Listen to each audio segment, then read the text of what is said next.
Welcome to Knightline, the morning after, on ESPN 580 Orlando, WDBO.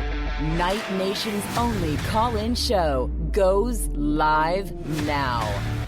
All right, hello, Night Nation. This is Andrew Phegley, and this is Knightline, the morning after, live from the 1148 studios and the ESPN 580 studios, brought to you by Chad Bar Law, raising the bar on what to expect from your personal injury attorney. Give Chad a call, 407-599-9036, for a free consultation, or visit chadbarlaw.com. We are also taking your calls, 844-225-5580 on the Dever Team line, or you can reach me via Twitter, AP_Knightline on Twitter. I also have Roger Bengal and Ben Too Tall Stout, Big Too tall Social, for the door frame. in the studio with me here at the 1148 studios, and Sam Albuquerque is in the ESPN Orlando studios. Ben, how are you doing? I'm doing well. There's no such thing as being too tall, but yeah, I'm doing just fine. I'm just kidding around. I'm doing well. I don't know Andrew. where that came from. It was just off the top of my head. Roger, how are you doing? Well, I guess that makes me too short. But put that mic a little closer to your mouth. I'm super excited about being home with you guys, though, in the studio. So Yeah. I don't get to do that as often as I'd like, and love being here with you guys and spending time with Night Nation. All righty, Sam, back in the studio. How you doing, my man? Doing well.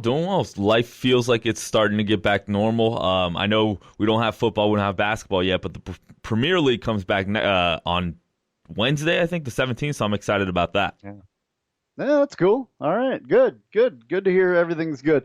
All right, well, everything is not good as far as COVID-19 and the UCF Knights. We're going to talk about that here in a bit, and we're going to talk about some commitments that are good. So we got those two topics that are the big topics today to talk about.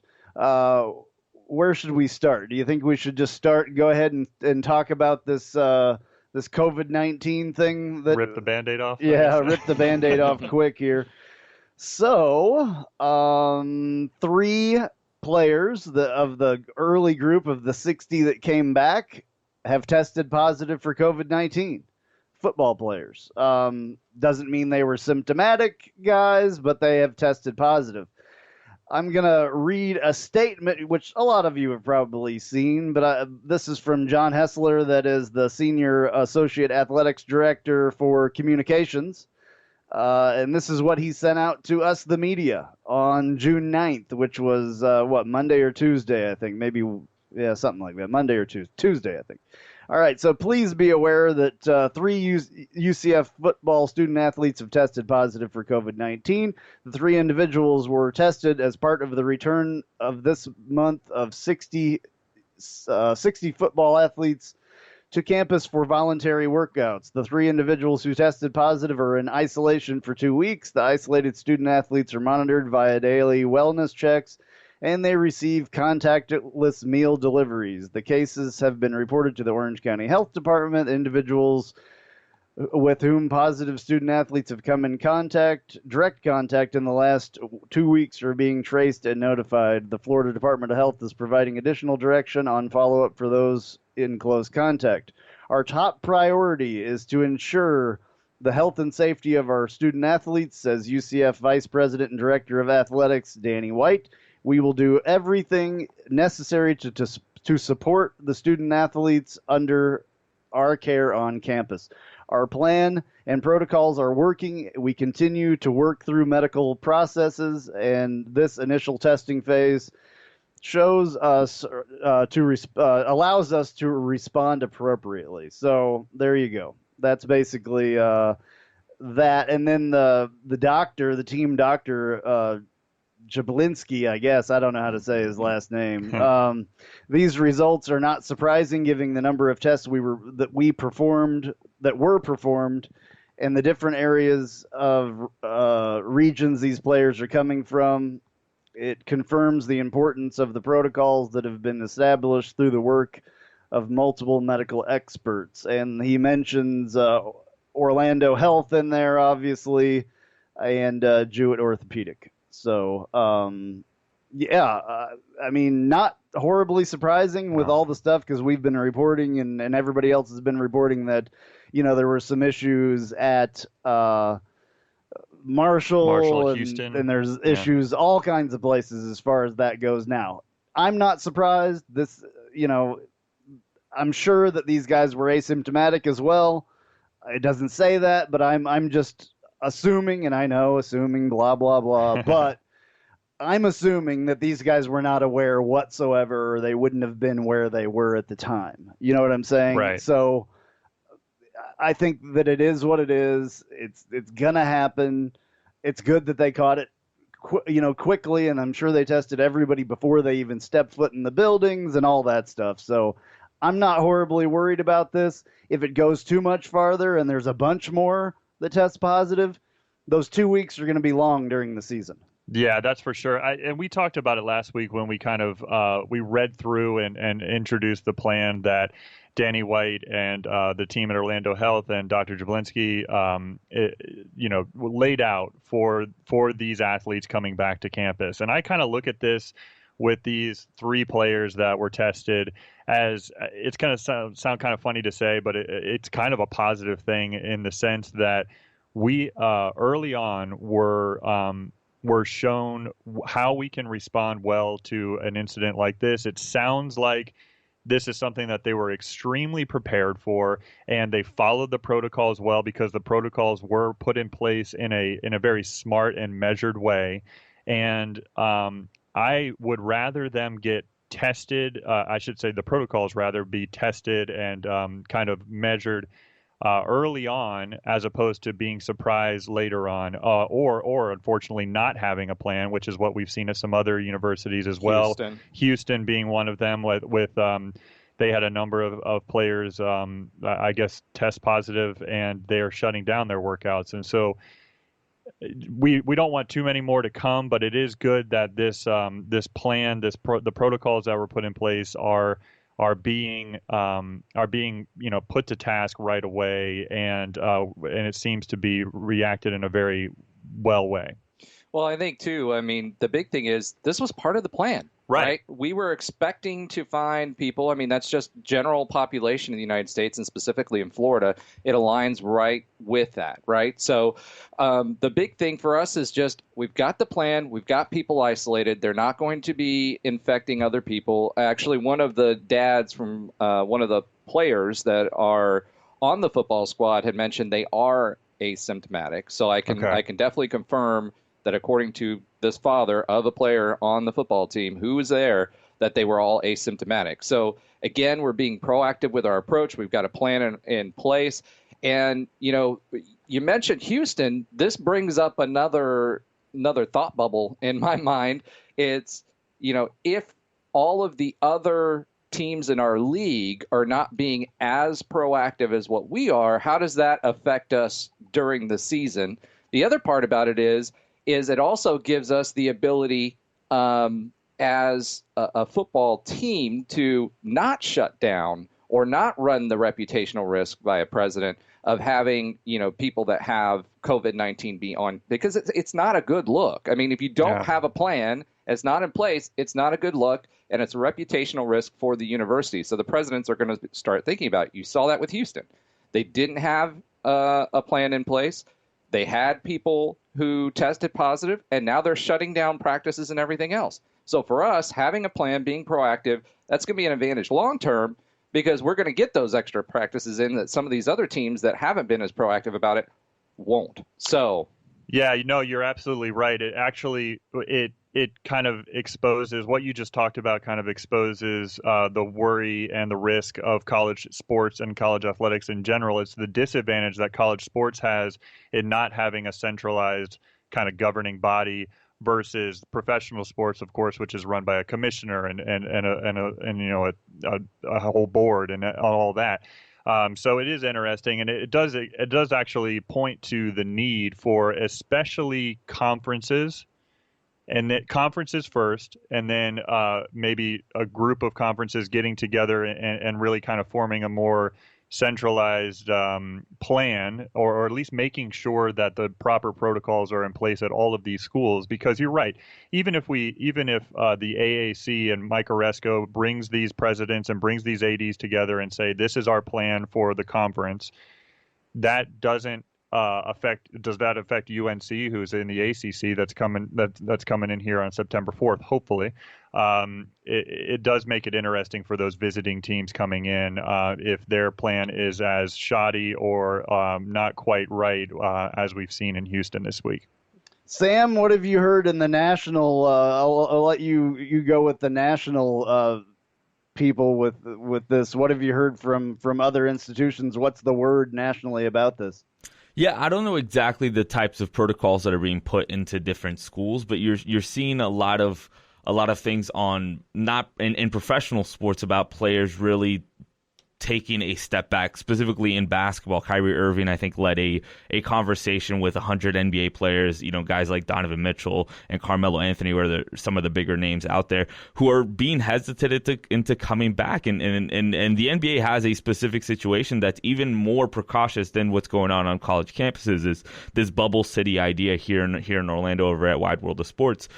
Obviously, the players in the NBA have a little bit more power than college football players. But if you start to see people start to back out, like, professional players are sort of examples for college players. So if you see these players start to take a stand against playing for their own safety or whatever because of this, it could be something that eventually trickles down to college football players. Yeah. Well, hopefully this whole thing they get a handle on all this, and I think that they will. I wouldn't see why they wouldn't. There are certain schools that are putting stuff on hold completely, though, and I do worry about that a little bit, guys. I know you guys mentioned it a little bit before, but I don't know what that will do to the season getting started if schools start putting their stuff on hold. Yeah, I think it's not just starting, but what happens during the season, right? So if you have like a Houston example, and where I was kind of going with that earlier too was the AAC and the ACC and the SEC actually created working groups around all of this stuff, and the other two conferences didn't. The Big 12 didn't. The Pac-12 didn't. And Mountain West, I think, did. But the rest of them are, whatever. Yeah. But as far as what we're concerned and who we're playing, if the AAC, who took a proactive approach, still had Houston not do any testing and clearly didn't how does that affect us during the season? I mean, what happens if you have a school that's not being as proactive or responsible as some of the other schools are? And all of a sudden they get a bunch of players, and the president says, "Hey, we're just not going to play." Mm-hmm. What happens then? Like, who do we slot in? That's why you've been hearing a lot nationally too. Is like, we're going to play a season. We don't know how long that season's going to be or how many games that's going to constitute, right?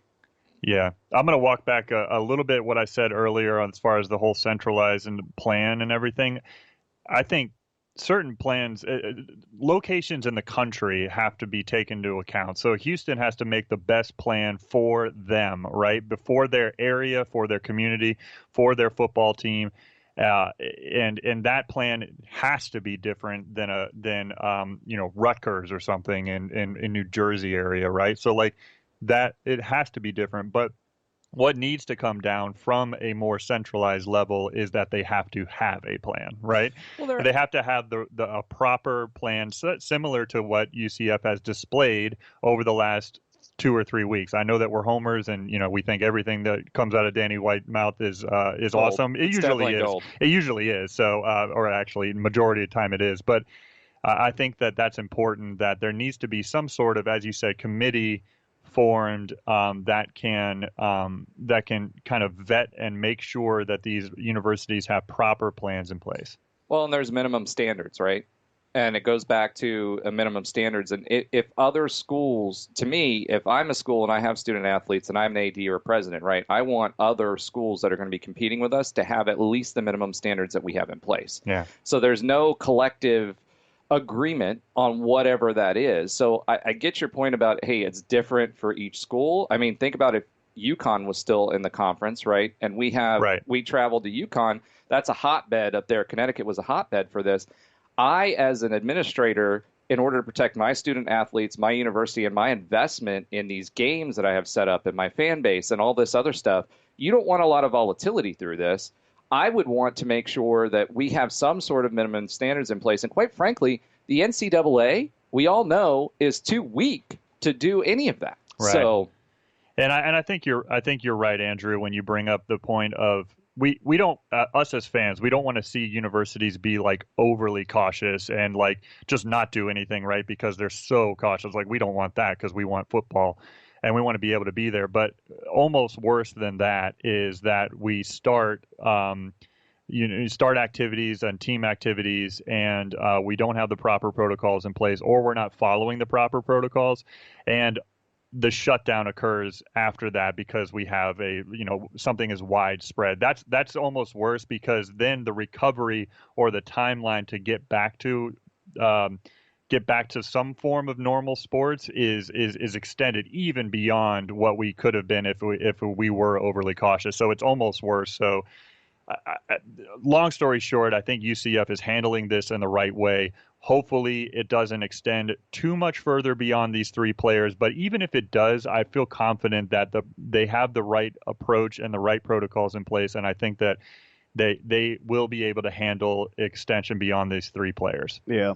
I think that we have one of the best medical staffs as well. Definitely. And then a good company or companies, hospital companies supporting the athletics, teams and all that department. I hope that they get a handle on this, obviously, and then they keep it out.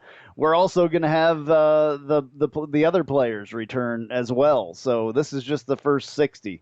So, all right. So we're going to take a little bit of a break here. We'll be right back on Knightline the morning after, and we're going to talk a little bit of recruiting next.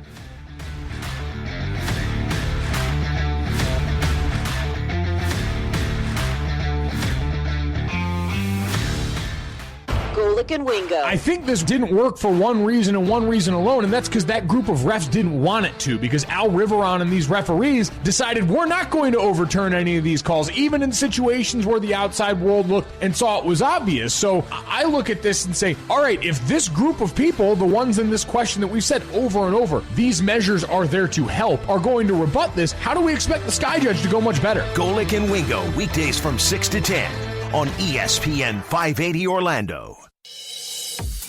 I'm Jeff Allen. Join me each and every week on the Knightline Sports Network for the AAC Report. We bring you in-depth coverage of each school in football, basketball, baseball, softball, soccer, golf, tennis, and more, as well as bring you insider interviews and focus in on the biggest games and news of the week. That's all right here each week on the AAC Report, only on the Knightline Sports Network. We are America Strong, and at Napleton Chrysler Jeep Dodge Ram, we are driving America forward because reverse is not an option. Our showrooms are open, and now at Napleton, we have no payments for up to 6 months and 0% interest for up to 72 months on most models. And for the first time ever, employee pricing on Jeep Wranglers and Gladiators. So let's drive America forward. Napleton Chrysler Jeep Dodge Ram. Reverse is not an option. Online at NapletonCJD.com.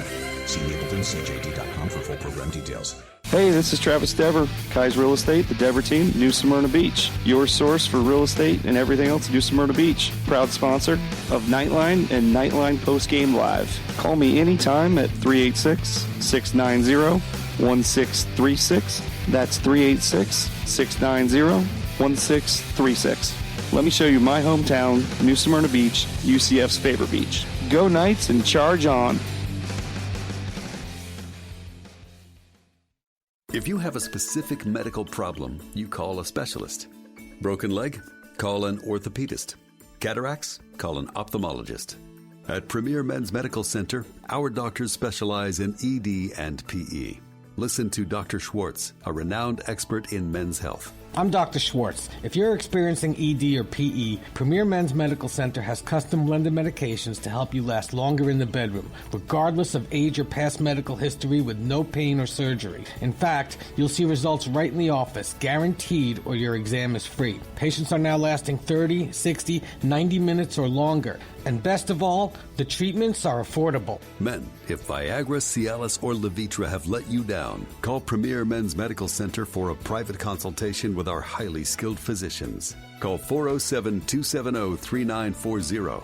407-270-3940.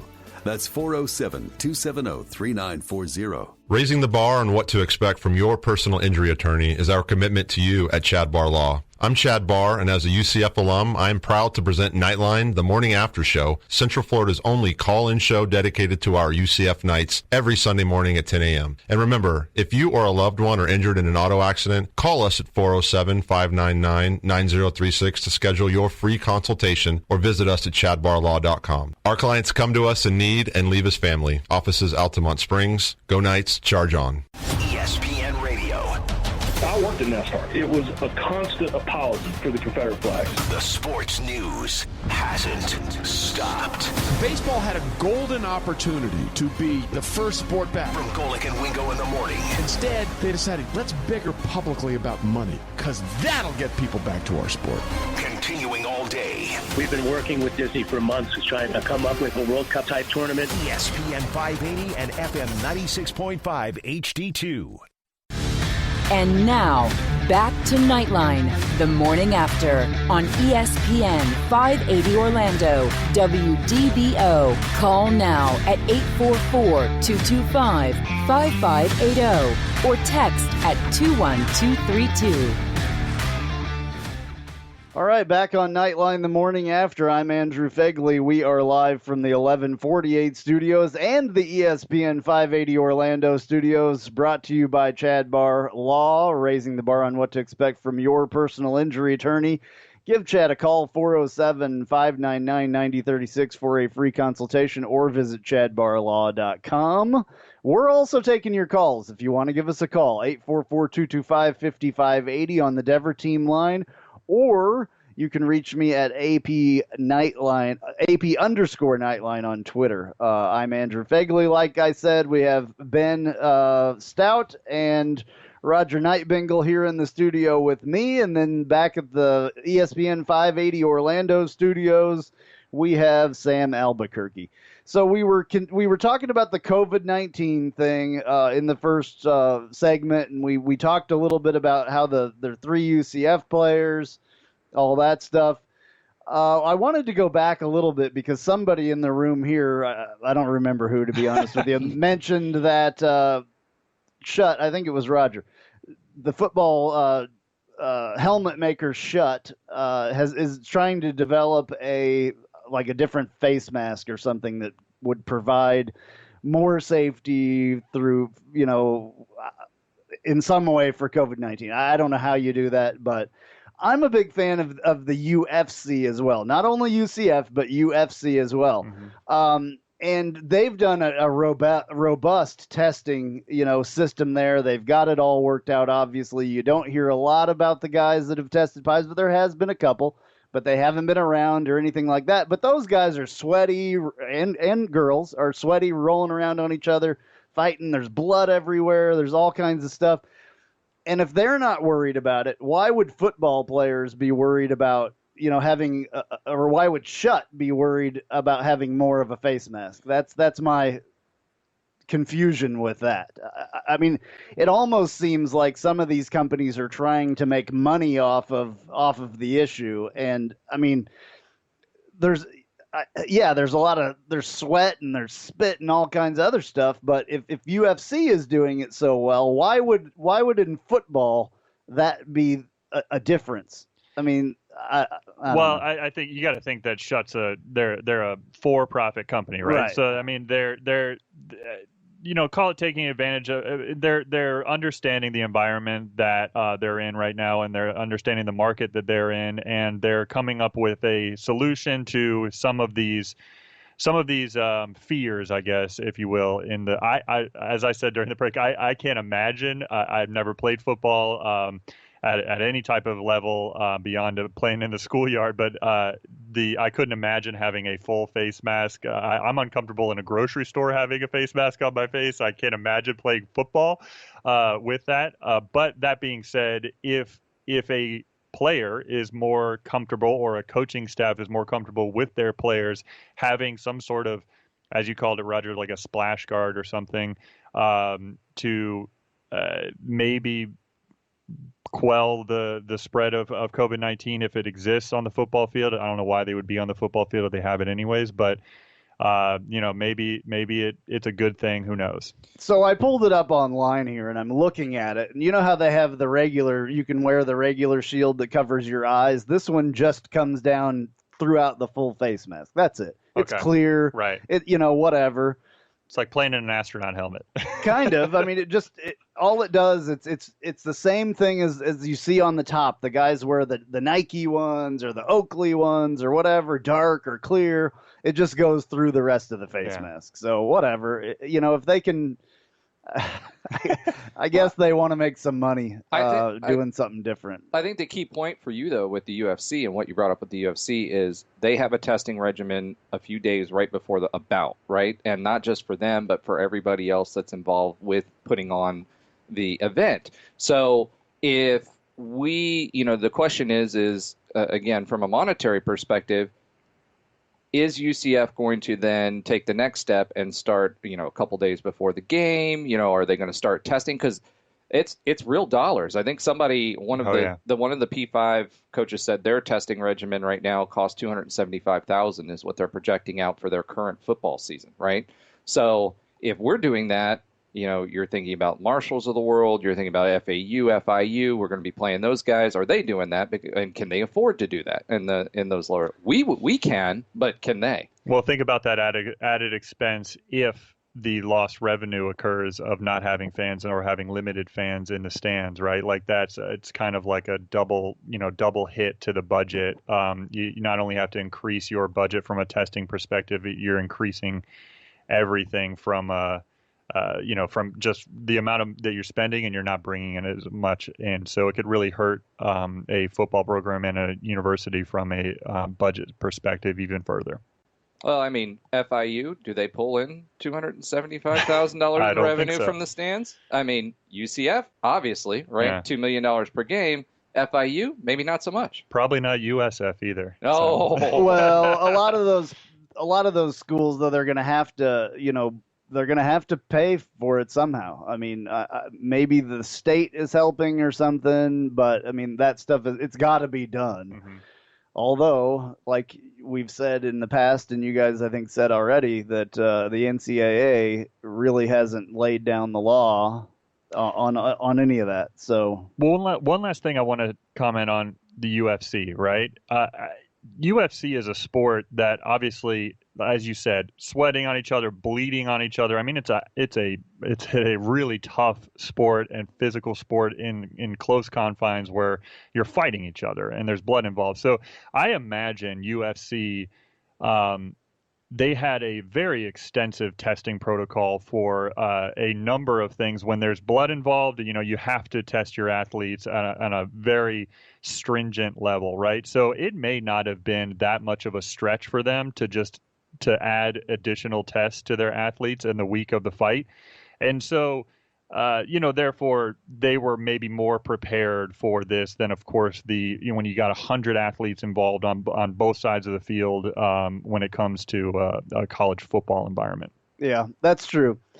They test, extensively for all kinds of things, performance-enhancing drugs and all kinds of stuff. And they also have the athletic commissions in each one of those states or cities that they do their shows in as well. So I'm just glad that that's back. Personally, I'm that's my thing. So when it's not football season, that is definitely my thing. So I'm just excited about that. All right, so Ben, you brought up something that I forgot to mention at the beginning of the show. What did I completely forget about? Well, yeah. So the MLB draft, the Major League Baseball draft, was this past week, and in the fifth and final round, our closer Jeff Hackinson was selected by the closest team to us, the Tampa Bay Rays. So he was selected 155th overall, which is the fifth round is the final round of the MLB draft. It's the first year that they didn't have any rounds beyond that.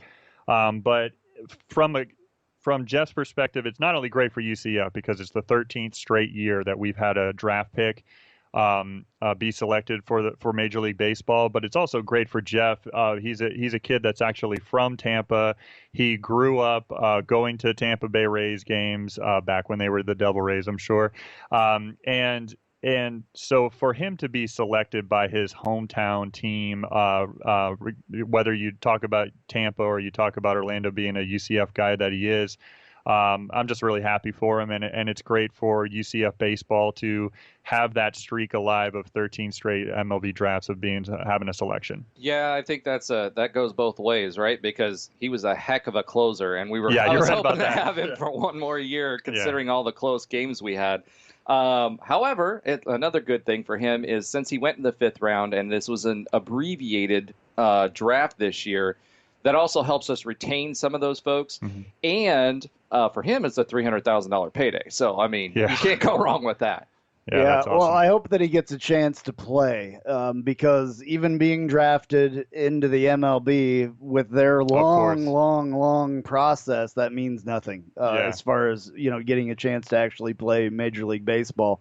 I have a guy from my hometown in Kansas, a fairly small town, that was drafted. I'm trying to find out. He was drafted like way high in because it was from the Royals, the Kansas City Royals, a hometown kid as well. And he was drafted in 2011. I'm trying to find the pick. Anyway, drafted really high and still hasn't, shown up on the active roster maybe once or twice. So it's unbelievable how long it takes sometimes in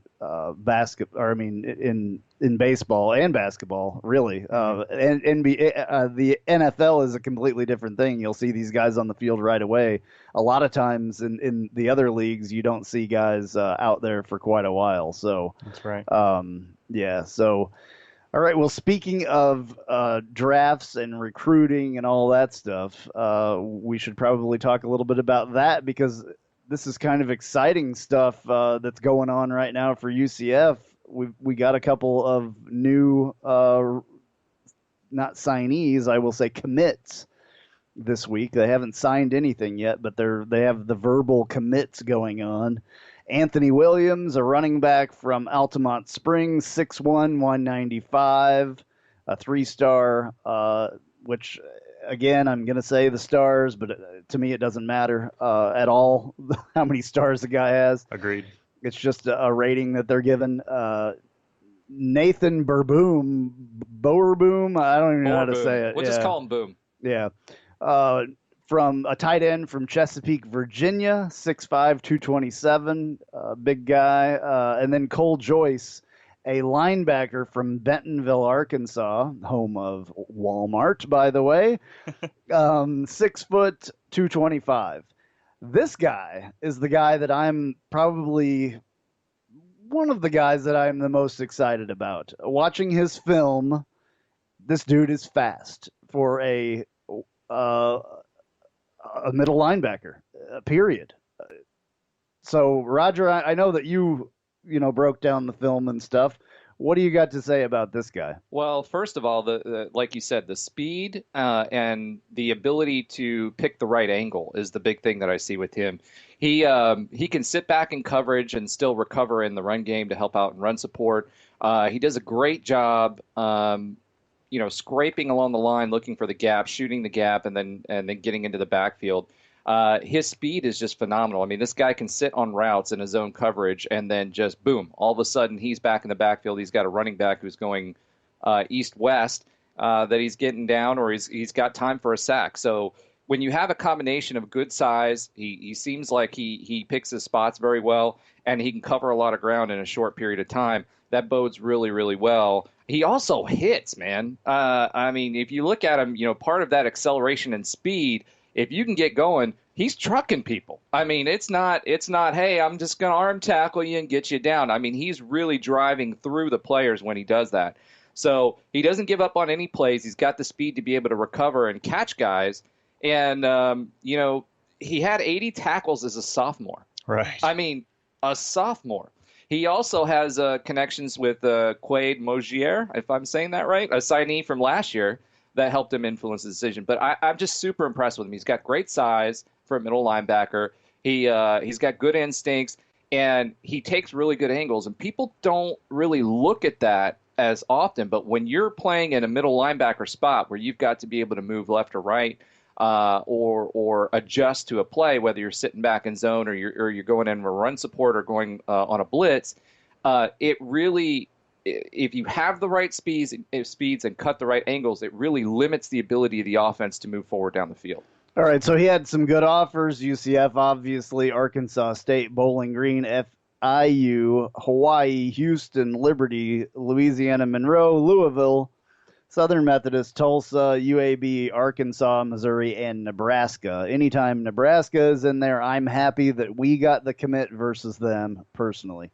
So, yeah, a little bit of a list there. I'm surprised that he didn't get a lot more blue blood interest there. Obviously, Arkansas, Missouri, Nebraska, Louisville. I don't know if Louisville really would be a blue blood either, but with the talent that this guy has, that surprises me, though, a little bit. So I would be interested to see, why. Wondering, we never know about, what the grades were like, all that stuff. So it's interesting as far as that goes. Yeah, I think that we're just showing that we're getting our guys, the guys that are good for our system with Randy Shannon and Willie Martinez, and these guys that are just the type of linebacker that we're really looking for, as you mentioned, not only the hard hitting, but the ones that have speed. Reminds me of, why Nate Evans became such a leader on this team. A guy that is super quick, and he seems like he has that quickness, and then he has the hitting ability of Pat Jasinski or whatever. All right. Hey, we need to take a little bit of a break here. We'll be right back on Knightline the morning after.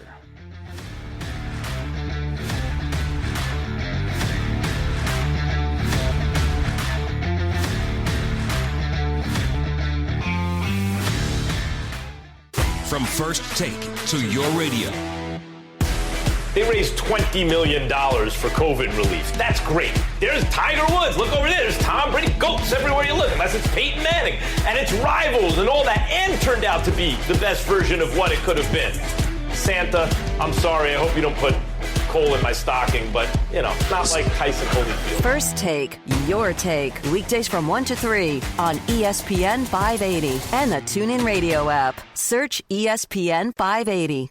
Night Nation, this is Adam, one half of the dynamic duo that is the Sons of UCF, which is found only on the Knightline Sports Network. Join UCF Mike and I each week as we bring you some of the latest from in and around UCF sports, including such great segments as the Josh Heupel Translator, Top 8 Lists, and Cow of the Week. We'll also bring you some of the most in-depth and unique interviews with some of your favorite former Knights. You don't want to miss a moment, so make sure you subscribe to the Knightline Sports Network wherever you get your podcasts, and we'll take care of the rest. Go Knights. Charge on. Raising the bar on what to expect from your personal injury attorney is our commitment to you at Chad Barr Law. I'm Chad Barr, and as a UCF alum, I am proud to present Knightline, the morning after show, Central Florida's only call-in show dedicated to our UCF Knights every Sunday morning at 10 a.m. And remember, if you or a loved one are injured in an auto accident, call us at 407-599-9036 to schedule your free consultation or visit us at chadbarlaw.com. Our clients come to us in need and leave us family. Offices Altamont Springs. Go Knights, charge on. Spice up your company with homemade marketing services from Tasty Gravy Creative. Tasty Gravy serves up a menu of budget-friendly marketing, graphic design, and public relations services customized to your specific goals. Co-owned by a UCF graduate, Tasty Gravy can help refresh your brand, strengthen your online presence, or reinforce your company's message. Contact Tasty Gravy for help with your website, social media, marketing, advertising materials, and more. Visit tastygravy.com.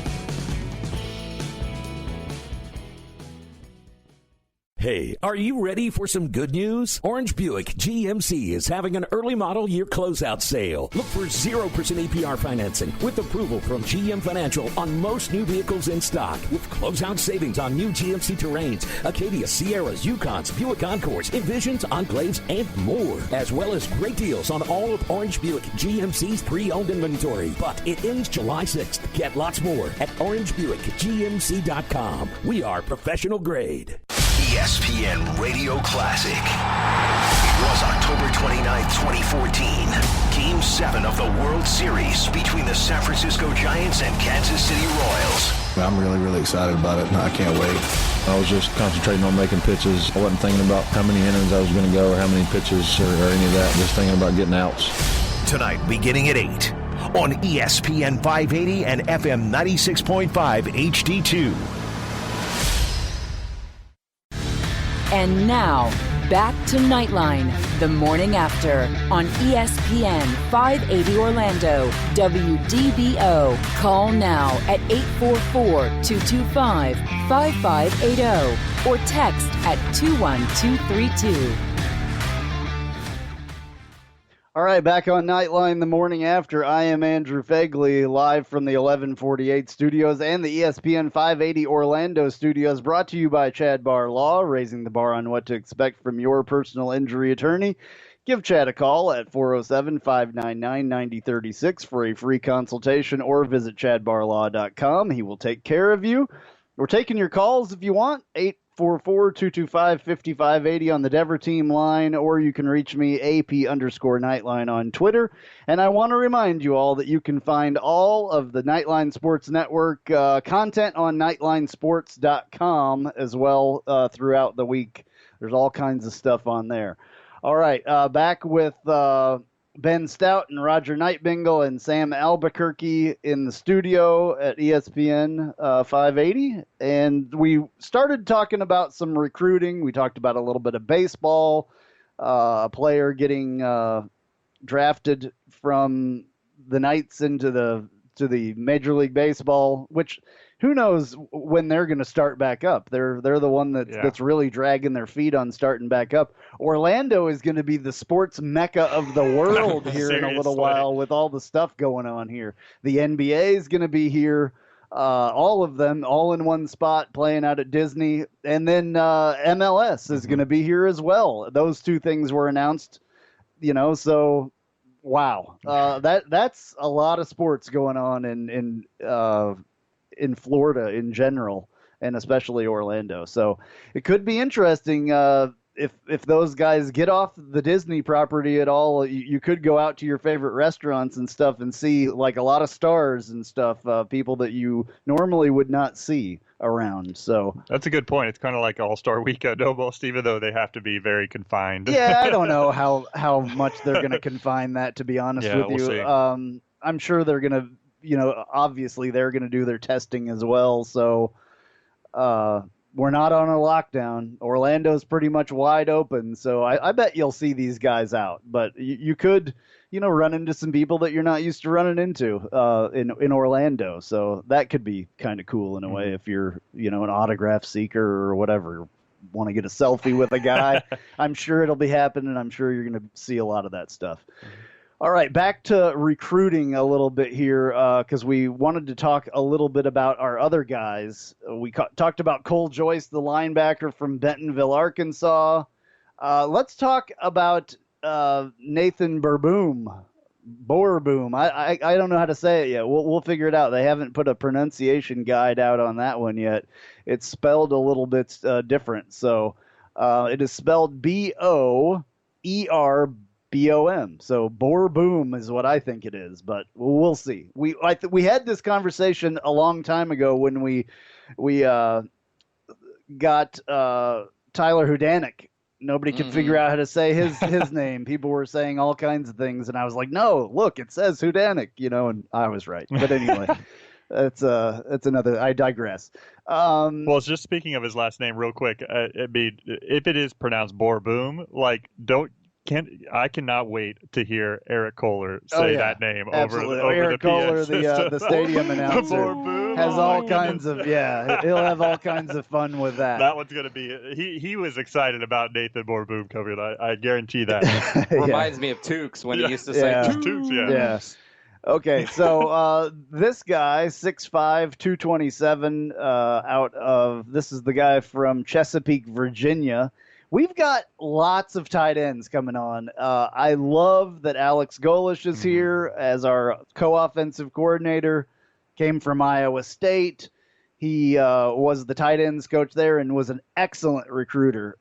This is one thing I've been clamoring for since Josh Heupel got to Orlando and UCF, is that in his other offenses that he ran, he used the tight end extensively, and we really haven't seen it yet. It's going to open up all kinds of doors for all kinds of people using tight ends, and now we have an elite tight end recruiter and tight end coach.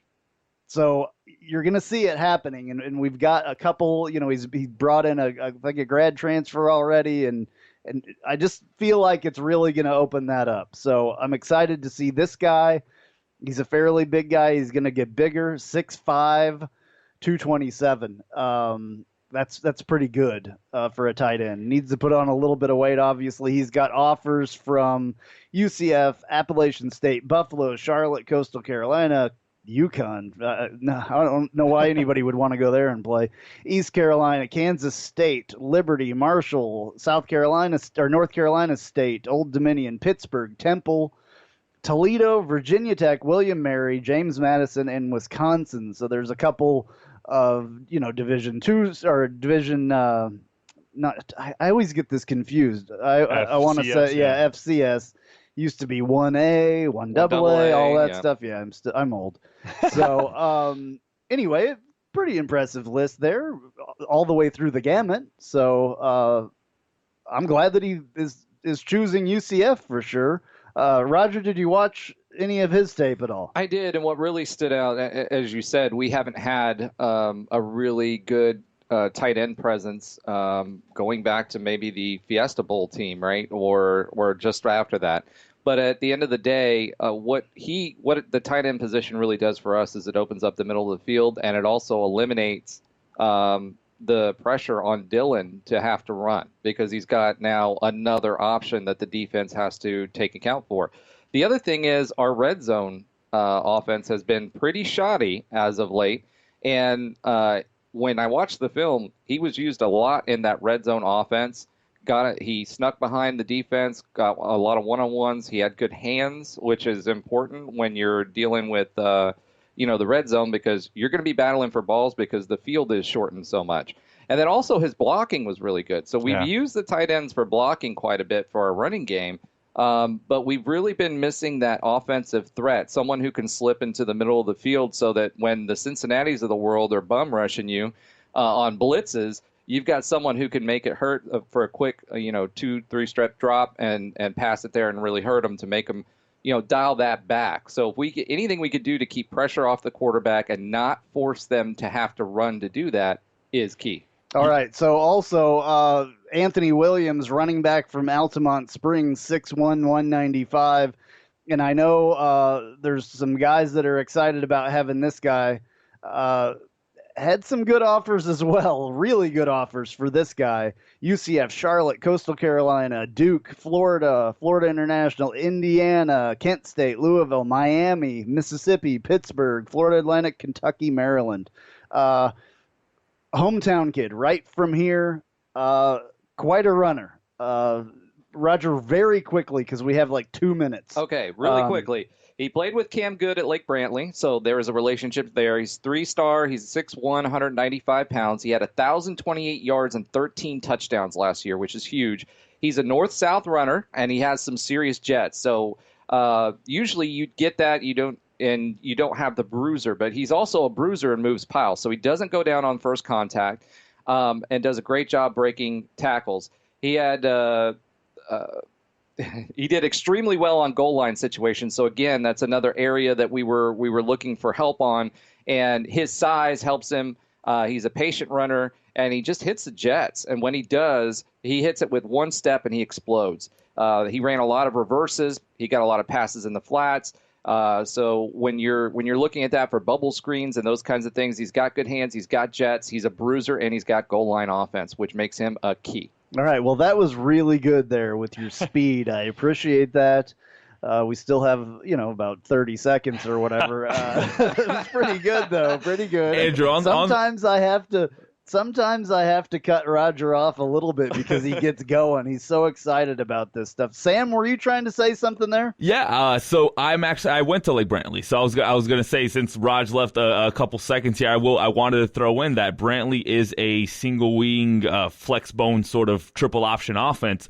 So those running backs are usually thicker because they have to be to hold up in that offense. So if we're getting this guy, it sort of makes me feel that Heupel's leaning towards that guy as opposed to the Adrian Killens, more the Bentavious Thompson kind of kids. Yeah, you've seen the size of these guys get a little bit bigger in the last couple of recruiting seasons for Heupel. We'll talk a little bit more about that when we come back, though. I want to take this break right here. And then we will talk more about this stuff on the other side of this break. So we'll be right back on Knightline the morning after.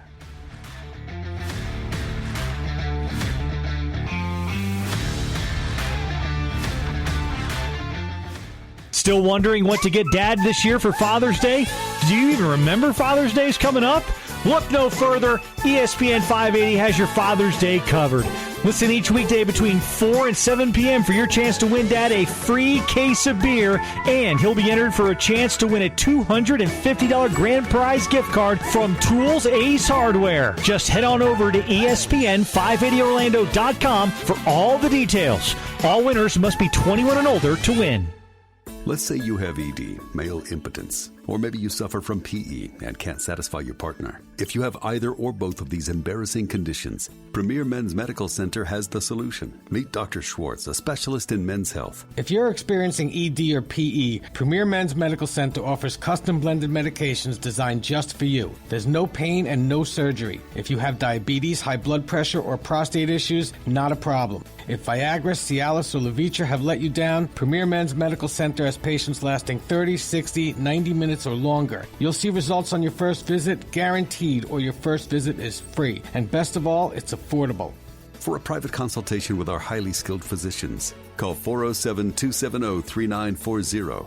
We guarantee that you'll see results on your first visit, or there's no charge for your consult. Call Premier Men's Medical Center now at 407-270-3940.